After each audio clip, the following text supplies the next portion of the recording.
జాతకాలు చూసి, హస్తరేఖలు చూసి, ఫేస్ రీడింగ్ చూసి కూడా అదృష్టం ఎలా ఉందో చెప్పచ్చు.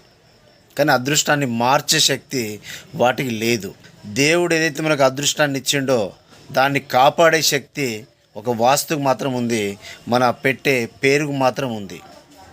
కాబట్టి పేరు కరెక్షన్ చేసుకొని, వాస్తు రెమెడీ చేసుకొని, ఆ భగవంతుడు మనకి ఏదైతే జీవితాన్ని ప్రసాదించిండో అది కాపాడుకోవచ్చు.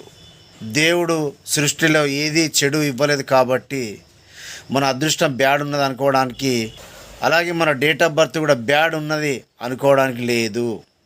కాబట్టి దేవుణ్ణి నిందించే అధికారం కూడా మనకు లేదు.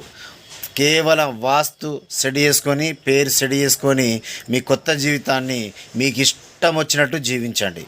ఓకే, ఇంకా ఎలాంటి అనుమానాలున్నా నా వాట్సాప్కు సంప్రదించండి.